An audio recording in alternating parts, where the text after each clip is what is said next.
Le bench, et c'est moi qui m'y colle. Ce soir, je vais vous parler de quoi? Alors, pour ceux qui me suivent sur ma chaîne perso, vous allez dire « Ah, c'est de la redite ».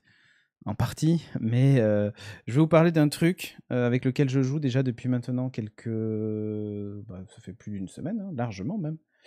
Mon clavier. Et c'est la 169e émission, tout à fait, After Eight. C'est le numéro 169. Je vais vous parler du ROG Falcon, qui est un clavier Asus, qui a une particularité, c'est un clavier... c'est dingue, c'est la première fois que je suis cette chronique. Bah, pas de souci, After Eight. Ah, mais c'est de la redite, dit Ghost Dragon. Voilà.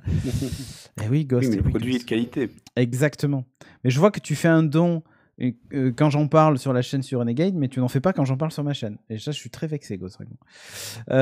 Du coup, c'est un clavier mécanique que j'ai ici, RGB, fatalement, qui fait tout plein de trucs rigolos.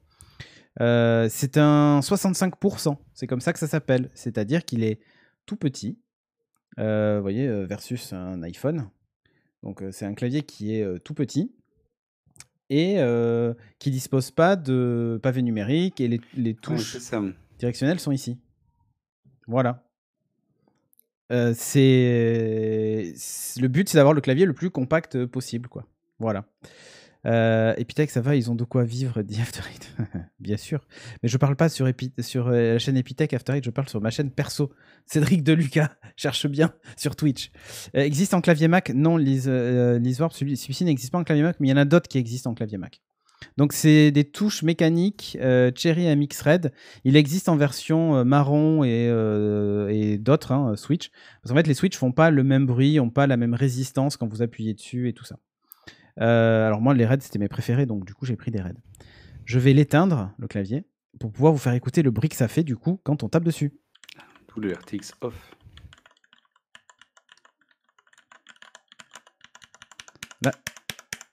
Là, je tape dessus comme un malade. Hein.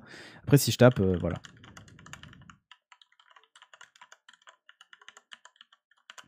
Voilou.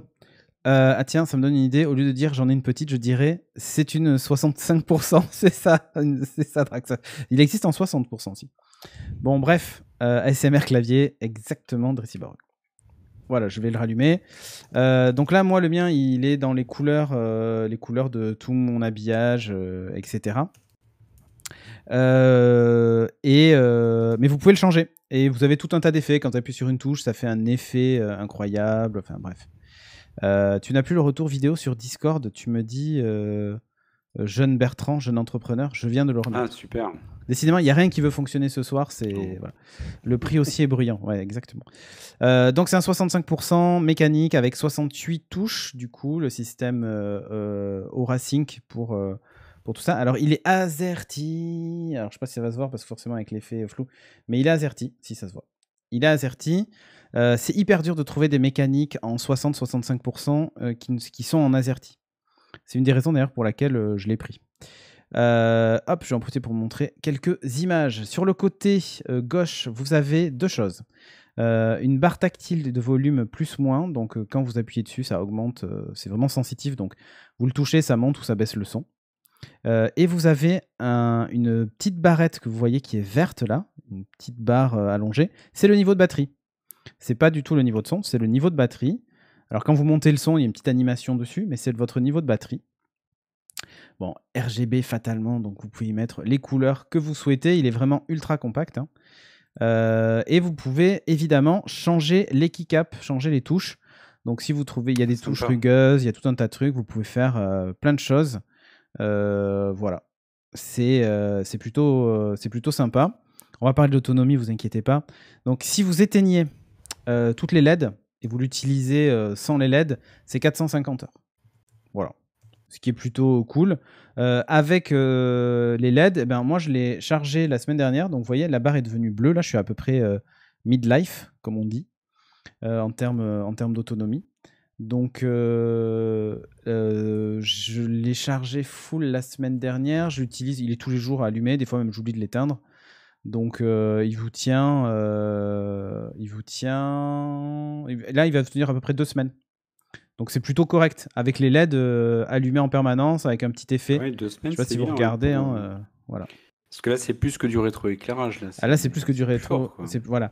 Et là, vous voyez, si je monte le son, la petite barre bleue, en fait, fait une petite animation blanche pour dire que je monte le son. Là, je le diminue. Voilà. Et quand j'arrive au max, ça s'allume en rouge en me disant hey, t'as atteint le niveau max du son. Ça sert à rien d'essayer de monter plus. Tu vois. J'utilise combien d'heures par jour Je dirais à peu près 4-5 heures, c'est qu'ils aillent. Peut-être plus des fois. Donc, c'est difficile à estimer. Sachant que là, tu vois, j'ai mis une animation, mais t'es pas obligé, quoi. Je rassure immédiatement le responsable de Cédric qui suit cette émission. Il ne s'en sert pas pour travailler. Hein. Oui, c'est ça. Il a un autre ordinateur. Hein. Mais, ouais. Mais voyez, par exemple... 4-5 heures par jour, vous voyez, par exemple, là, par exemple, il est complètement éteint, mais si j'appuie sur une touche, il y a une petite animation, c'est une petite vague qui part depuis la touche sur laquelle j'appuie. Voilà. Donc, c'est fun. Tu peux faire tout un tas de trucs, voilà. Donc 2 semaines de 5 heures, c'est pas mal. Oui, tout à fait, c'est qu'ils aillent. Il charge en USB-C. Vous avez un petit câble qui est livré avec. Vous voyez, ça se branche ici derrière. Et il charge vite. C'est-à-dire qu'en gros, je l'ai chargé. Attendez, pour arriver à 100%, je pense que j'ai dû le charger pendant 40 minutes. Il fonctionne évidemment sans fil, puisque vous voyez là, j'ai pas le branché. Il y a un petit espace aimanté pour le dongle ici derrière, donc là il est branché avec le dongle. Mais il fonctionne avec les deux en même temps, c'est-à-dire que quand je le branche en câble, il continue à fonctionner, quoi. Voilà.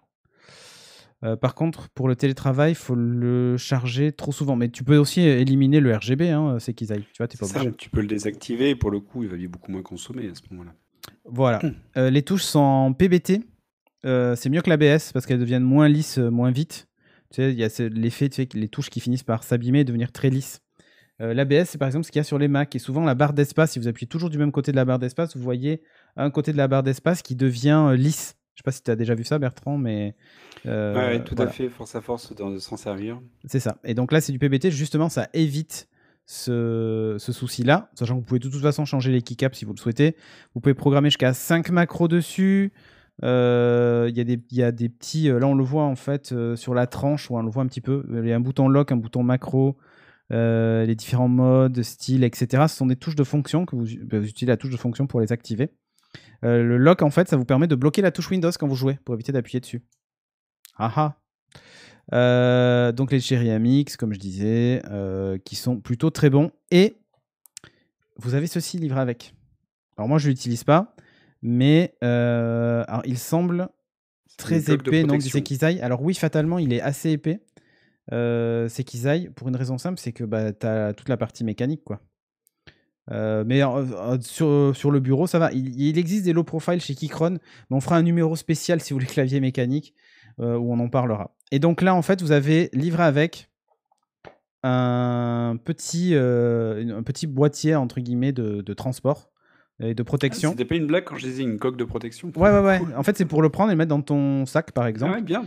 Donc, tu peux. Comment tu actives les macros? En fait, tu appuies sur la touche FN et sur la touche Alt. Ça lance l'enregistrement de la macro. Tu tapes les touches et tu vois les touches qui restent clignotantes pour dire que tu as tapé dessus. Ensuite, tu refais un fonction macro pour arrêter. Et pour déclencher la macro, tu appuies sur la touche FN, donc fonction, et directement sur la touche sur laquelle tu as enregistré la macro. Donc là, par exemple, c'est les touches QSDFG qui ont 1, 2, 3, 4, 5 écrits sur la touche. Et du coup, tu le lances comme ça, quoi. Donc voilà, c'est pas mal. Et accessoirement, la petite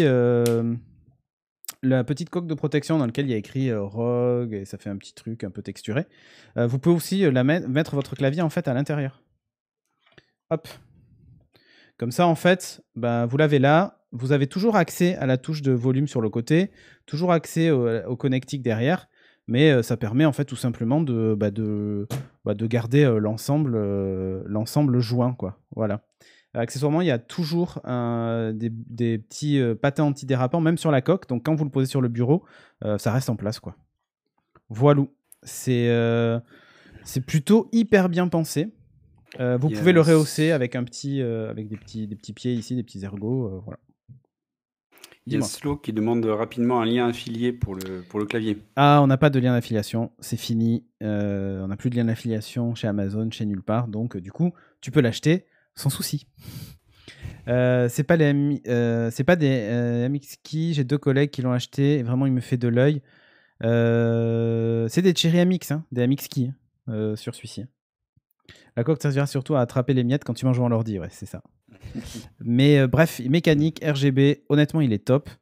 RF, avec 1 milliseconde, en gros, ils disent de temps de réaction maximum. Donc, c'est ultra propre. Bref, moi, j'en suis hyper content. Alors, le prix s'oublie, la qualité reste. Si vous avez l'occasion d'en trouver un d'occasion, bah, go for it, comme moi. Mais sinon, vous avez la possibilité de l'acheter. Et dans ce cas-là... Ah mince, j'ai appuyé sur macro pour enregistrer une macro. C'est pas ce que je voulais faire. Voilà. Là, par exemple, j'ai lock la touche Windows et du coup, en haut, j'ai un petit voyant qui s'allume blanc, je sais pas trop si on le voit, mais qui me dit que la touche est lock. Donc, je peux plus appuyer dessus. Voilà. Et le Asus ROG Falcon, 169 €. Neuf. Mais de temps en temps, vous le trouvez à 150, 159. C'est le genre de clavier qui sera soldé, je pense. Pour les Prime Day, ce genre de trucs. Donc voilà. Ouais, mais aussi dans les produits de reconditionnel Amazon, il y Ouais. a souvent des bonnes affaires aussi là-dedans. Exactement. Exactement. Donc plutôt top. Franchement, je suis hyper content du clavier. Sur le site de Asus, vous pouvez trouver des keycaps de remplacement si vous souhaitez pour personnaliser votre clavier, mais il est compatible avec les claviers, enfin avec les keycaps Cherry MX, donc vous pouvez y aller. Il y a juste 2 touches qui sont pas standards, c'est la barre d'espace et la touche d'entrée. C'est les 2 seules touches qui ont un souci d'alignement parce qu'ils ont rajouté 2 ergots supplémentaires sur les côtés pour maintenir la touche droite. Et du coup, ils sont légèrement décalés. J'ai vu qu'il y avait un YouTuber qui avait démonté le clavier entièrement, qui avait essayé de remplacer la barre d'espace. Et je crois qu'ils sont légèrement décalés. Du coup, c'est un peu chiant si vous comptiez changer la barre d'espace et la touche entrée. Voilou. À vérifier l'info. Je vous avoue qu'il y a juste un tout petit décalage. Mais il est probable qu'il y ait des touches pour les c'est les Cherry MX de chez Asus ROG, quoi. Voilà. En tout cas, sympa. Et dans un setup avec tout qui est assorti, hein, par exemple, toi, tu avais un effet de vague là, dont tu parlais de lumière, C'est par ça. exemple, et qui se propageait de ton clavier jusqu'à ton ordi. Enfin, voilà, si tu veux rentrer en tout cas dans la partie RGB, tu as vraiment matière à faire de belles choses. Et il respire quand même la qualité pour l'avoir C'est ça. vu rapidement. Et Slow me demande, est-ce que tu as lebé les touches? Non, je ne les ai pas lebées. Alors les lebées, c'est les graisser. Vous pouvez enlever les keycaps, mettre de la graisse dans chaque truc. Je l'ai pas fait parce que honnêtement là, il fait pas trop de bruit, il couine pas. Enfin, il est vraiment bien, quoi. Voilà. Le seul souci aussi, hein, c'est que si vous avez choisi un Cherry MX rouge, donc vous pouvez pas passer sur du marron après. C'est-à-dire qu'ils sont pas hot swappable, vous pouvez pas virer complètement le truc, quoi. Mais voilà, c'est tout. En tout cas, ultra propre ce clavier. Enfin, moi, j'en suis hyper content.